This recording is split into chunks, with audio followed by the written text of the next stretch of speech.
Lezi indaba zehora lokuqala sikwethulela zona bukhoma ekomkhulu le-SABC e-Auckland Park eGoli nazo ezinohlonze emini nje. Inhlangano iMarch and March ibambisene nezinye inhlangano namaqembu ezombusazwe babambe imarch yokuphikisana nokugcwala kwabo kufika kuleli ePhayindani entshonalanga yeTheku. Ngesikhathi esifanayo abokufika eThekwini nabo bakhala ngokuthi bafuna ukuvikelwa. With the community that is gathered here, that we have lost a social activist who advocated for social justice. Usale wethukile umphakathi waseLumanyanenge eduze neMahikeng esifundazweni Northwest kulandela ukudutshulwa kwesishoshovu ebesilwisana nenkohlakalo emphakathini uThato Mulusankwi. Umengameli we-MKP Jacob Zuma usethathe isinqumo sokumisa ubulungu bukalobe ekhulumela leli qembu Nhlamulo Ndlela ngeinsolo zokungayiphathi ngendlela kanye nokudala uqhekeko ngaphakathi kweqembu. We are 20,000 unticketed people in the precinct. They only here with one aim and with one purpose is to gain access into the venue. Inkampani ephethe izinkundla zemidlalo kuleli Stadium Management SA ithi abezomthetho kufanele babambe iqhaza ekulweni nenkinga yokugcwala ngokweqile ezinkundleni makunemidlalo yebhola lenyawo ngenxa yokusabalala kwamathikithi omgunyathi. Ngikubingelele umbukeli ngikwamukele indabeni zehora lokuqala igama lami noXolo Mamtshali wakwaMwalihla banganele imhlophe qwa ake sibheke ukuthi sikuphathele ziphi emini nje.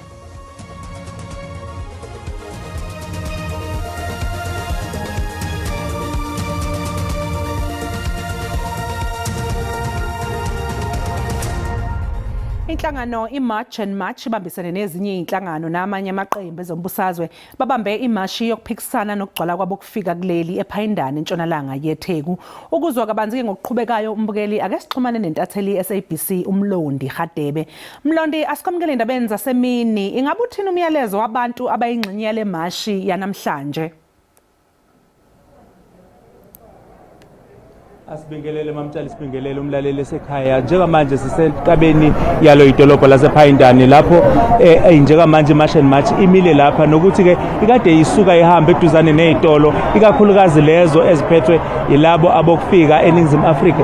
Kanti ke sizokhuluma nabo ke abanye babantu abathe baba yingxenye yale march ikakhulukazi abasembonini yalabo abadeliver ukudla noma abadeliver bebe besebenzisa izithuthu abakhala ngokuthi abokufika nakhona kule mboni yabo sebefike babaningi benza ukuthi kube nzima ukuthi bona basebenze bakwazi ukuthi basupport imndeni yabo. Kanti sokhuluma nabo abashayeli bozo lezi zithuthu ukuzwa nje kafushane ukuthi ke mhlambe ngabe bathini futhi sawubona sacela nje ukukhuluma nawe kafushane. Siyazi ukuthi umshayeli wesithuthu mhlambe ukuphazamisa kanjani ukuba khona kwabokufika lapha eNingizimu Afrika. Into engayibeka nje malana nabokufika la eNingizimu Afrika into abayenzayo benza kube nzima for us ukusebenza ngoba baningi kakhulu mfethu, baningi kakhulu and manje thina sibesakwazi ukuthola ama-order ukuze sikwazi naso ukusebenza. Benjalo nje baphinde bawatshontsha ama-order benze kube nzima kuwona ama-app ethu ukuthi sisebenze kalula mfethu, ngoba uthi usebenza abantu sebeyazi ukuthi vele nalowo ma-order kungenzeka angafiki nakubona. So kuba nzima nje, imboni iyalimala kakhulu. Mhlambe malini obawuyenza ngenyanga nje base kukhona bona kule mboni yenu mhlambe isibanga kanani ngiyalingana uma ngasisilinganisele? So far kuyabheda yikho ukuthi ngeke ngize ngiwasha ama-figures njengoba enjalo kodwa umehluko ukhona, kuyabheda nje yilokho engingakusho, kuyabheda. Siyabonga kakhulu bhuti. Bonga mina. Mamtshali, njengoba echaza ukuthi kuba nenkinga ikakhulukazi ezindaweni la besebenzela khona ngoba baze bagcina bengabi nayo imali, kanti njengamanje kuke kuba khona amalungu yole march ake azithola ebhekana namaphoyisa, kuba khona amabili awo athathwe amaphoyisa.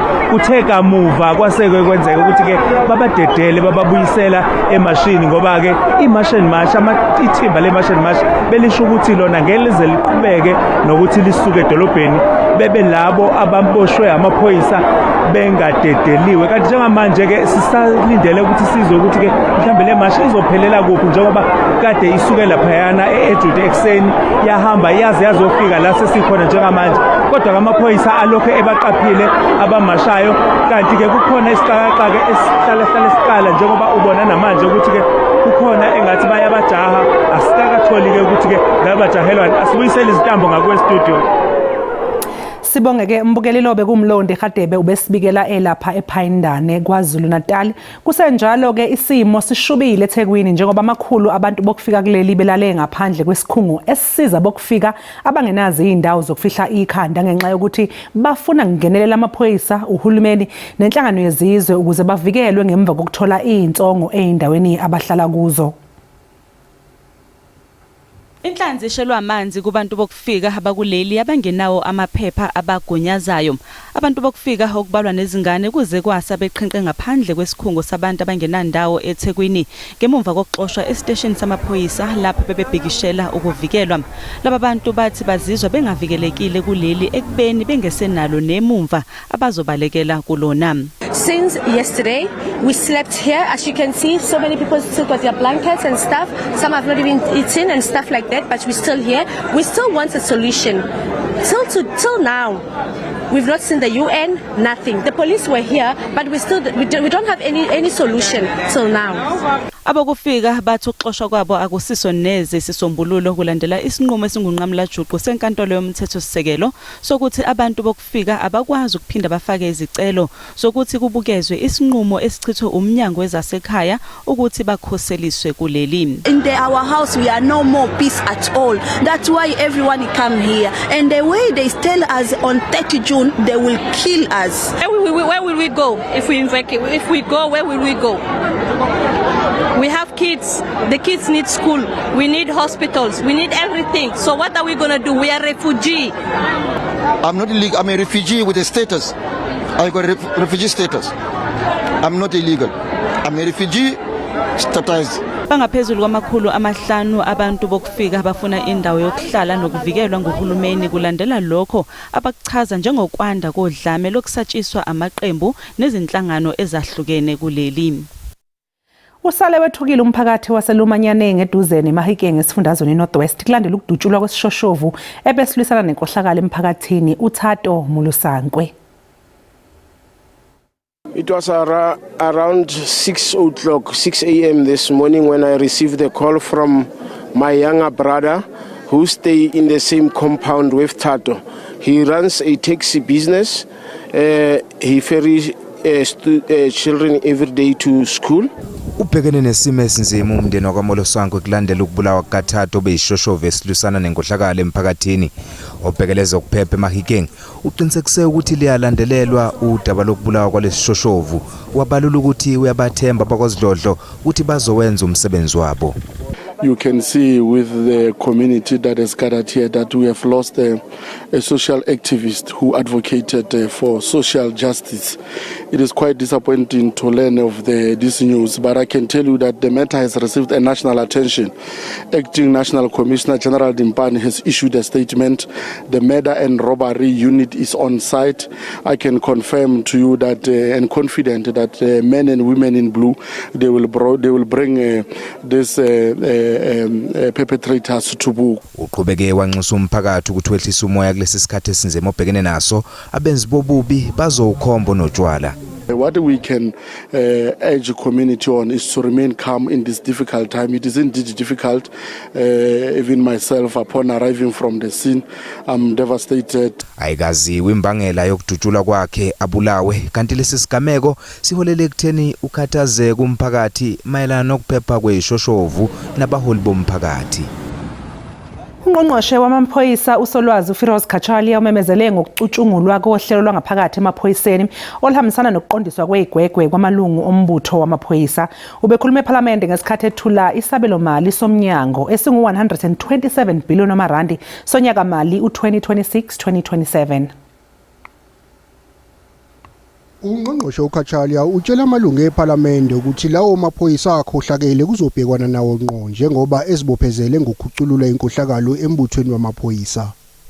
Those convicted of offences involving dishonesty, corruption or violent crime including rape must face mandatory dismissal from the organisation. Amalungu eParliament amaqembu ehlukene ezombusazwe ezwakalise ukukhathazeka kwawo ngokuziphatha kwamaphoyisa athile nokusetshenziswa budedengu kwezinsiza zamaphoyisa.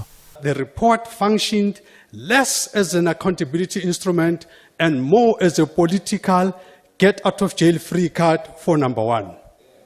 General Ruode acted under instruction. The President received regular reports in his Hyde Park Palace. I think it's important that every failure in SAPS cannot be explained away by giving the reason that we supposedly do not have enough money. The deeper problem is the management of the money that is allocated. We are dealing with a bloated ministry here with 4 ministers, one who is at home drinking coffee, doing nothing at the expense of our people who are paying him for doing nothing. We have 2 deputy ministers who are also not given any meaningful responsibility. uKachalia uthi ithimba elikhethekile lamaphoyisa lijutshela ukubhekana nalokho okuhlaluka esithangamini sekhomishana kaMadlanga lizoqhubeka nokushaqala labo kufanele baphendule ngeinsolo ezithile njengoba kamuva nje sekubanjwe nosomabhizinisi waseNorthwest uBrown Mogotsi. Ilungu le-EFF ePhalamende uNaziya Paulson uthi kufanele kubandakanya umphakathi nePhalamende eyinqunyweni zokwehlisa noma ukwenyusa intela yopetrol. I-EFF inikele enkantolo ephakeme yase-Western Cape yophikisa amandla kaNgqongqoshe wezemali u-Enoch Godongwana okuguqula lentela ngaphandle kokuxoxisana nePhalamende. There has to be that public participation process regardless as to what the situation is, and I think the minister is wanting to do something that is undemocratic and unconstitutional. And if the Fuel Levies Act allows him to do that, then just as in the case of the VAT Act, that Fuel Levies Act is then also should also be then regarded as impermissible. It has to go through a process of parliament. It cannot just be a unilateral decision by the minister to just increase the fuel levy. I think, the minister should allow these processes to unfold instead of trying to circumvent democracy. Iqembu umkhonto wesizwe linqume ukumisa ubulungu bukalowo obelikhulumela uNhlamulo Ndlela.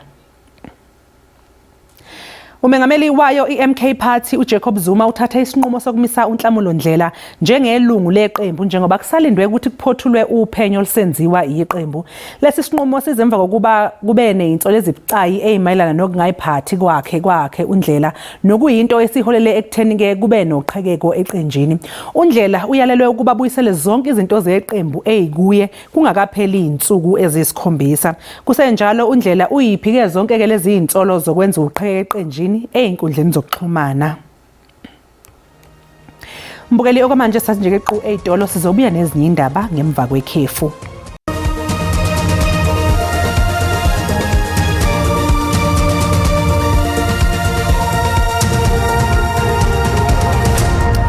Mbukeli asikubingelele sikwamukele mangabe usanda kungena sikukhumbuza ukuthi lezi indaba ziyatholakala ku YouTube na ku SABC Plus. Ungena kuzo uyicinge ngamagama athi SABC izindaba na kanjani uzoyithola ngomnjalo bazo.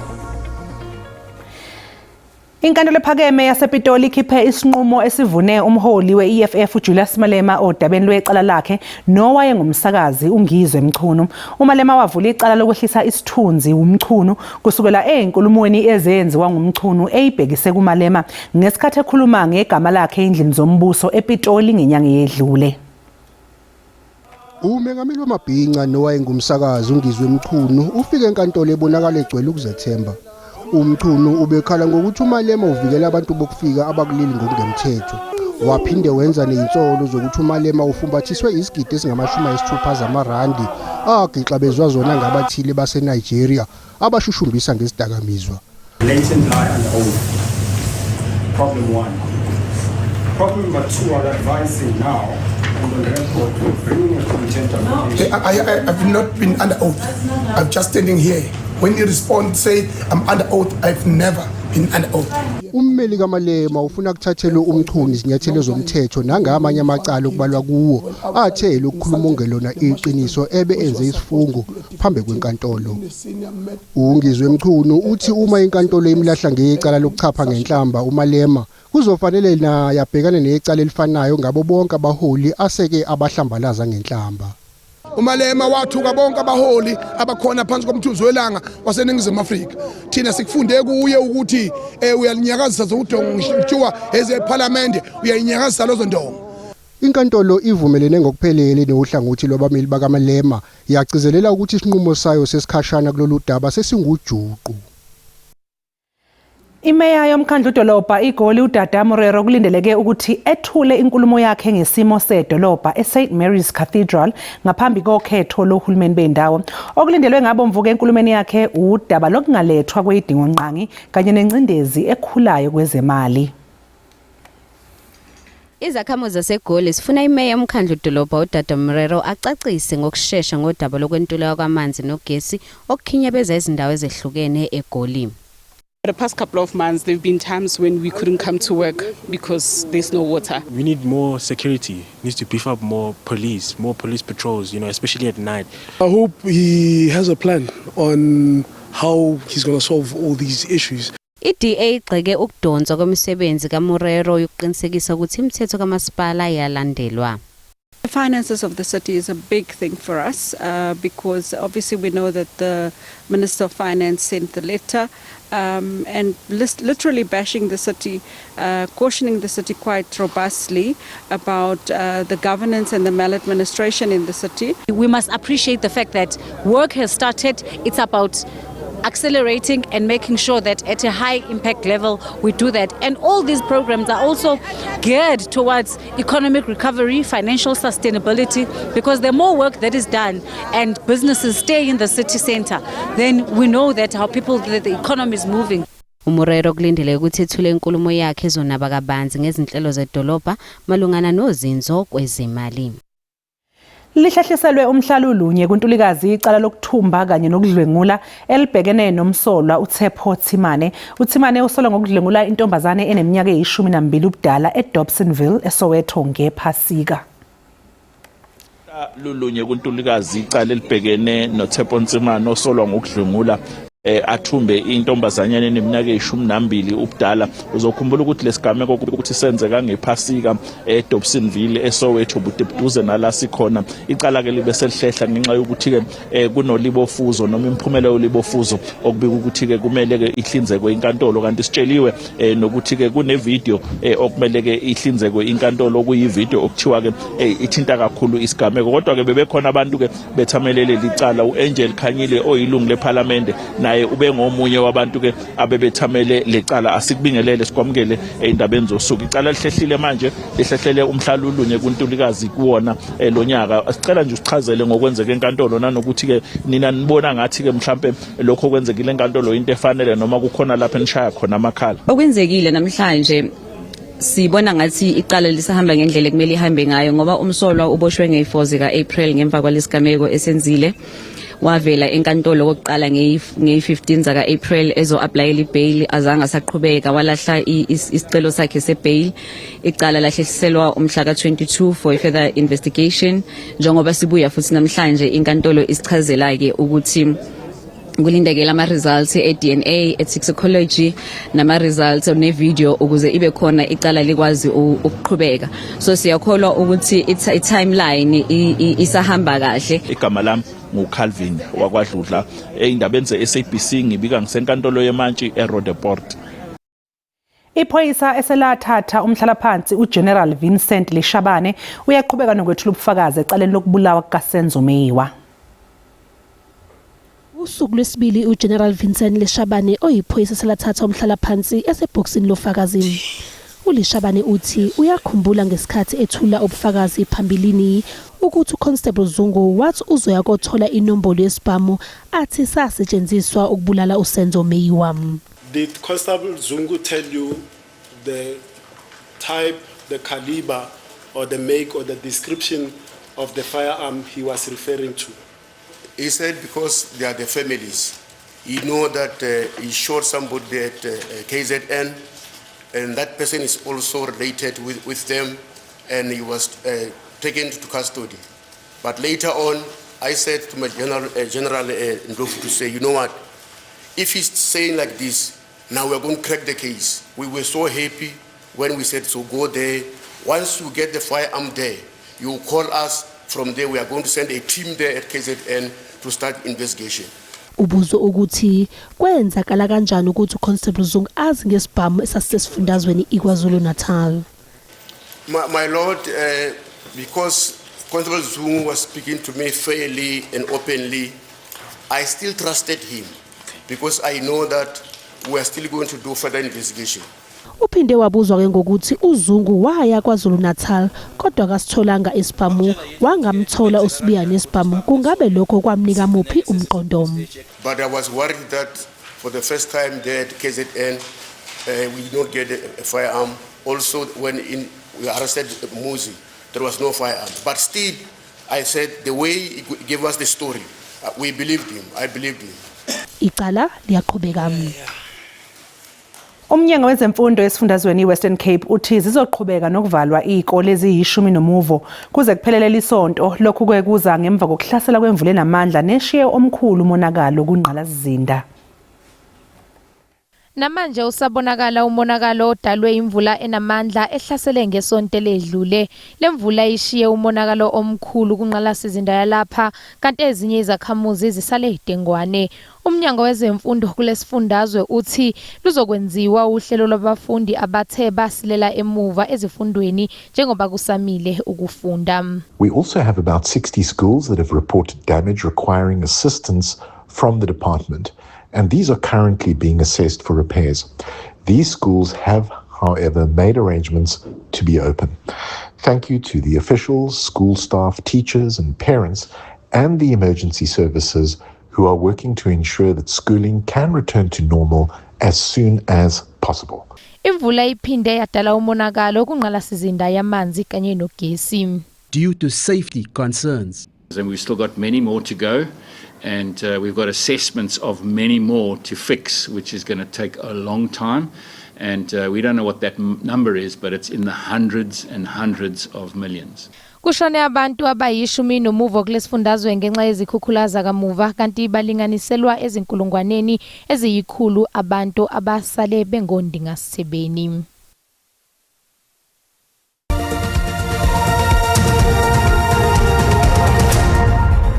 Inkampani ephethe izinkundla zemidlalo kuleli iStadium Management SA ithi bezomthetho kufanele babambe iqhaza ekulweni nenkinga yokugcwala ngokweqile enkundleni makunemidlalo yebhola lenyawo ngenxa yokusabalala kwamathikithi omgunyathi. uGrobler uthi kumele kwenziwe yonke imizamo yokuqinisekisa ukuthi uyalandela umthetho wezokuphepha kwezemidlalo. Kuhloswe ukuthi kuhlonishwe ezokuphepha kwabantu kanye nezingqalasizinda ezinkundleni zemidlalo kanye nezinye zokuncebeleka. Kodwa kwephula kwemthetho kubeka engcupheni ukuphepha kwabantu. Ungena kwabantu ezinkundleni ngendluzula sekwaba injwayelo. But this is not a tendency that's limited to Johannesburg and at the venues we manage. You see it all over. In the last month I've seen footage at Bloemfontein where gates were broken, at Cape Town where gates were broken, Moses Mabhida. We've now seen Saturday at Orlando Stadium where about 4 of the stadium gates were physically broken and people gaining access.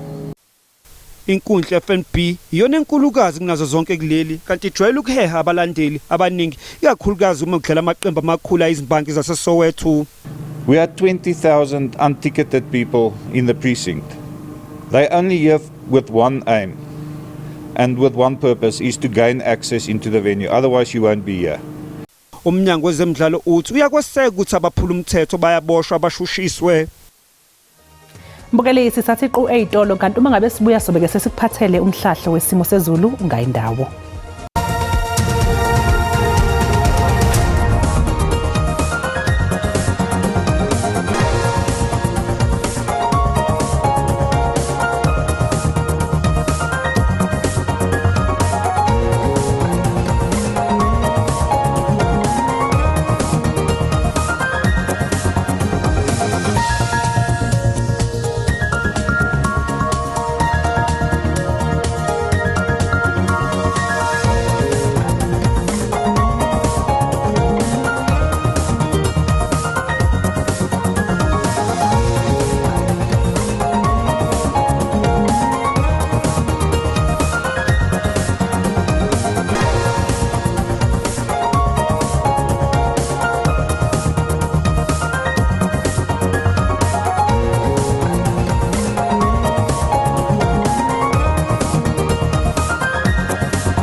Mbukelisi ibeka lapha bese kuphathele zona emini oza kwethu bayeza neindaba ngolwimi lwesiNdebele magamanxa ihora lesihlanu ntambama. Thina ke sobuya futhi nezinye indaba ngehora lesikhombisa kusihlwa. Okwamanje usale kahle.